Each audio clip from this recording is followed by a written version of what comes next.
ग्रूफर पर दोबारा खुशामदीद। आज के इस एपिसोड में हम चार्ट ऑफ अकाउंट को डिटेल के साथ देखेंगे। उडू में चार्ट ऑफ अकाउंट किस तरीके से क्रिएट कर सकते हैं।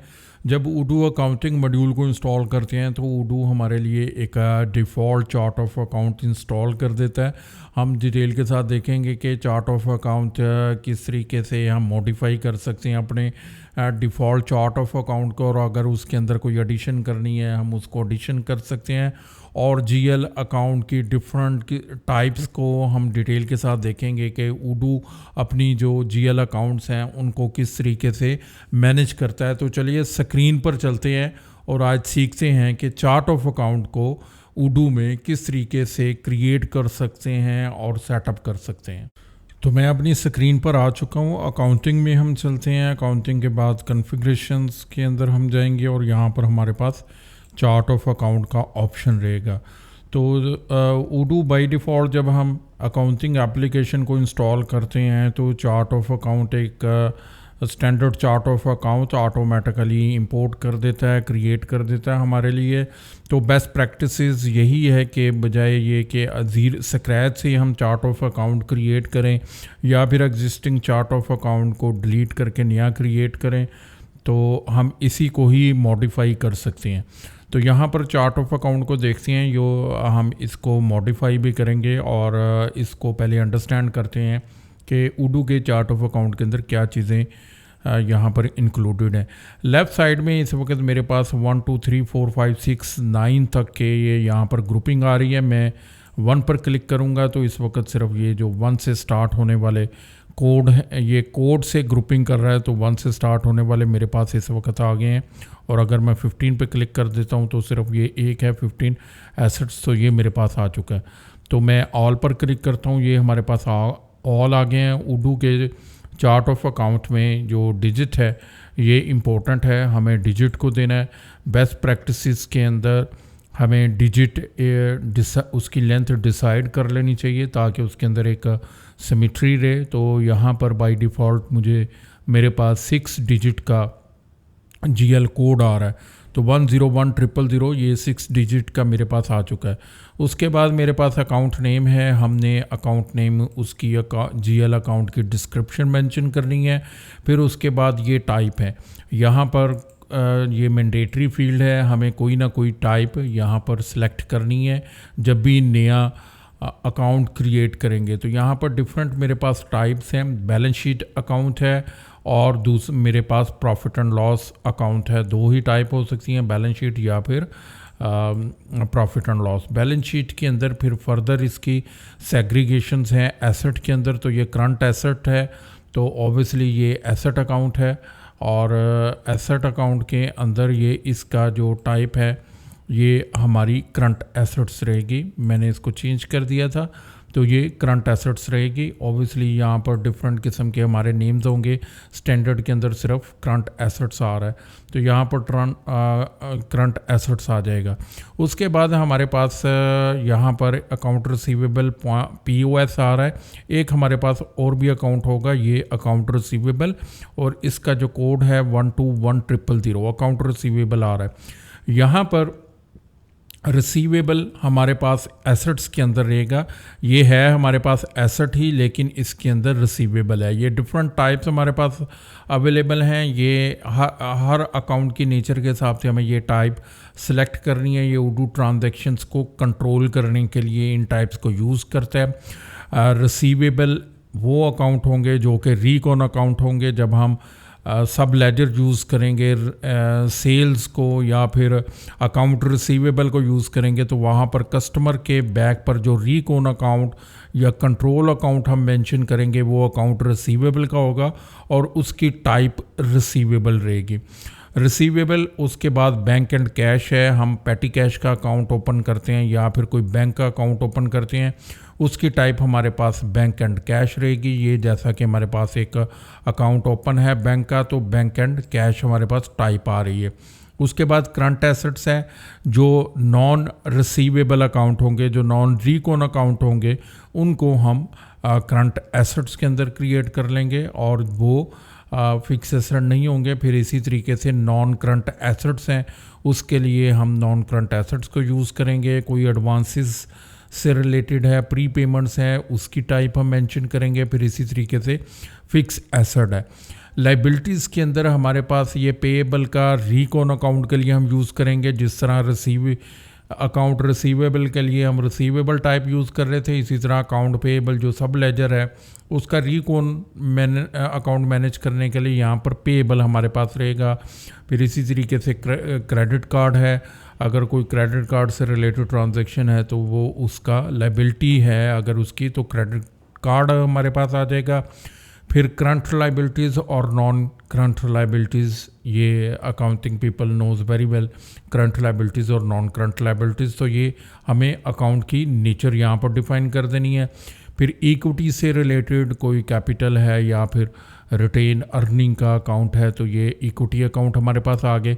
फिर प्रॉफिट एंड लॉस हमारे पास अकाउंट है, तो इनकम है, यहाँ पर हमारे पास एक इनकम का अकाउंट होगा। या अगर मैं ये कैपिटल हमारे पास इक्विटी अकाउंट, डिविडेंड भी इक्विटी और प्रोडक्ट सेल के नाम से हमारे पास इनकम आ चुका है। फॉरेन एक्सचेंज गेन ये भी इनकम है, और कैश डिफरेंस गेन ये भी इनकम के अंदर है। हम इसको अदर इनकम के अंदर भी इसको मूव कर सकते हैं, ये कोई ऐसा इशू नहीं है। फिर कैश डिस्काउंट लॉस है, ये एक्सपेंसेस के अंदर आ गया। यहाँ पर अदर इनकम के अंदर है। COGS का अकाउंट है, कॉस्ट ऑफ गुड सोल्ड, तो यहाँ पर हमारे पास एक्सपेंसेस है, डेप्रिसिएशन है और कॉस्ट ऑफ रेवेन्यू है। ये 3 अकाउंट हमारे पास हैं। इन तीनों में से हम यूज़ कर सकते हैं एक्सपेंसेस। डेप्रिसिएशन जो फिक्स एसेट की डेप्रिसिएशन हमने करनी है उसके लिए जो GL अकाउंट है वो डेप्रिसिएशन, और जो कॉस्ट ऑफ रेवेन्यू है उसके लिए उडू ने डिफरेंट टाइप दी है, चूँकि वो इन्वेंटरी से कंट्रोल होंगे कॉस्ट ऑफ रेवेन्यू के, तो इसलिए वो सेपरेट टाइप हमारे पास आ गई। इसके बाद हमारे पास एक और टाइप रह जाती है जो कि यहाँ पर ऑफ बैलेंस शीट अकाउंट है। अच्छा, टाइप के बाद हमारे पास अलाउ रिकन्सिलेशन, जो GL अकाउंट रिकन्साइल होंगे। रिकन्साइल का मतलब ये कि वो मैच होंगे, उनकी जो लाइन आइटम्स हैं वो रिकन्साइल होंगी दूसरी लाइन आइटम के साथ, तो वो अलाउ रिकन्सिलेशन होगा। जिस तरह हमारे पास अकाउंट रिसीवेबल है तो ये ऑलवेज़ रिकन्साइल होगा। यहाँ पर जो भी बैलेंस होगा, जब हम कस्टमर का इनवाइस क्रिएट करेंगे तो अकाउंट रिसीवेबल इंक्रीज होगा, डेबिट हो जाएगा, और उसके बाद जब पेमेंट हमारे पास रिसीव होगी तो अकाउंट रिसीवेबल क्रेडिट होगा। और फिर इन दोनों लाइंस को हमें रिकन्साइल करना है ताकि जो कस्टमर के बैलेंसेस हैं उनको प्रॉपर तरीके से हम रिकन्साइल कर सकें। तो रिकन्सिलेशन हमने देखना है कि किस अकाउंट को हमने रिकन्साइल करना है और किस अकाउंट को रिकन्साइल नहीं करना। हर अकाउंट की रिकन्सिलेशन हम एक्टिव नहीं करेंगे, अदरवाइज़ हमें उन सब अकाउंट्स को रिकन्साइल करना पड़ेगा, नॉक ऑफ करना पड़ेगा अदर अकाउंट्स के साथ। यहाँ पर बैंक अकाउंट को बाय डिफ़ॉल्ट उडू रिकन्साइल नहीं कर रहा क्योंकि इसके अंदर बैलेंसेस मेंटेन होंगे। उडू चूँकि डायरेक्टली अगर बैंक रिकन्सिलेशन हम करने जा रहे हैं तो आउटस्टैंडिंग रिसीप्ट और पेमेंट के क्लियरिंग अकाउंट ओपन कर देता है, तो इनकी जो टाइप है वो रिकन्सिलेशन अलाउ है। तो यहाँ पर इसको अलाउ किया हुआ है। जब भी आउटगोइंग पेमेंट्स होंगी तो आउटस्टैंडिंग पेमेंट्स के अंदर आपका बैलेंस जो है वो जाएगा। वेंडर को पेमेंट कर रहे हैं तो आउटस्टैंडिंग पेमेंट क्रेडिट हो जाएगा और अकाउंट पेएबल डेबिट हो जाएगा। इस जब बैंक रिकन्सिलेशन होगी तो फिर बैंक एक्चुअल अकाउंट क्रेडिट होगा और आउटस्टैंडिंग पेमेंट जो है वो डेबिट हो जाएगा। इसी तरह आउटस्टैंडिंग रिसीव और इनकमिंग पेमेंट्स के लिए यूज़ करेंगे। तो ये जो 2 अकाउंट्स हैं ये रिकन्साइल हो रहे होंगे, लेकिन जो बैंक के अंदर बैलेंस है वो डायरेक्टली उसके अंदर बैलेंस ही आ रहा होगा। तो यहाँ पर फ्रंट पे हमारे पास आ रहा है, यहाँ पर हम एक्सपेंसेस का एक अकाउंट नया ओपन करते हैं। यहाँ पर एक्सपेंसेस है और 60 से स्टार्ट हो रहे हैं, तो मैं यहाँ पर 60 और 0010 के नाम से ओपन करता हूँ। तो यहाँ पर 600010 और इसका अकाउंट का नेम में मेंशन करता हूँ एडमिनिस्ट्रेशन एक्सपेंस।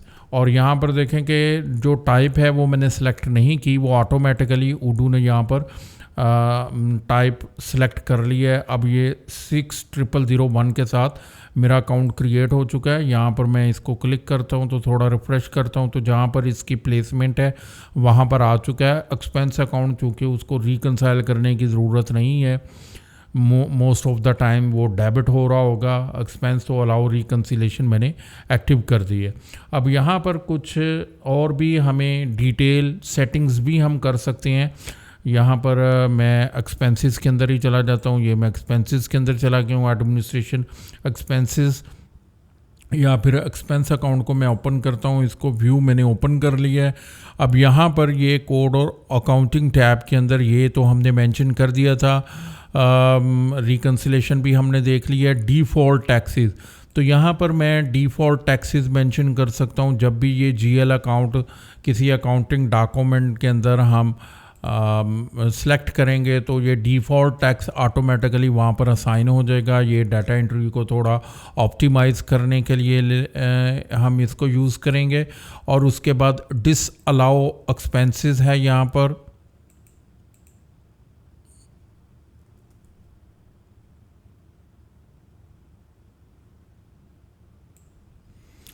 उसके बाद ये मेरे पास टैग्स हैं। यहाँ पर मैं अपने एक्सपेंसेस को सेग्रीगेट कर सकता हूँ। यहाँ पर ऑपरेटिंग एक्टिविटीज़ आ गया, ये ऑपरेटिंग एक्सपेंसेस हैं तो ऑपरेटिंग एक्टिविटीज़ से रिलेटेड हैं। ये मेरे पास यहाँ पर मैंने टैगिंग सेलेक्ट कर ली फॉर रिपोर्टिंग पर्पज़।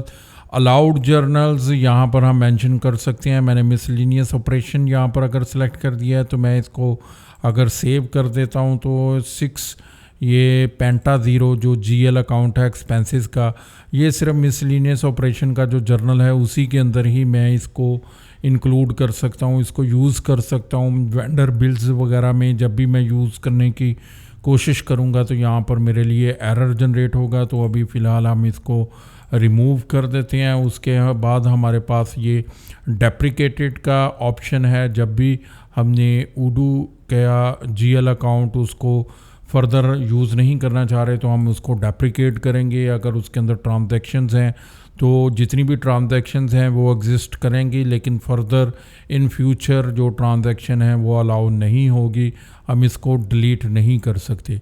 तो ये उडू का कुछ क्विक हमारे पास यहाँ पर ओवरव्यू था। अगर यहाँ पर मैं चला जाता हूँ तो यहाँ से मैं फील्ड्स को भी ऐड करवा सकता हूँ। यहाँ पर डिफ़ॉल्ट टैक्स और टैगिंग की फील्ड है, इनको हम यहाँ पर इंक्लूड कर सकते हैं। तो आज की वीडियो में हमने डिटेल के साथ देख लिया है कि चार्ट ऑफ अकाउंट को हम किस तरीके से क्रिएट कर सकते हैं। डिफ़ॉल्ट जो हमारे पास चार्ट ऑफ अकाउंट है हम उसी को ही एक्सटेंड करेंगे, उसी को ही आगे लेकर चलेंगे। और न्यू जो जीएल अकाउंट अगर कोई हमने क्रिएट करना है वो भी हमने देख लिया है कि हम किस तरीके से क्रिएट कर सकते हैं।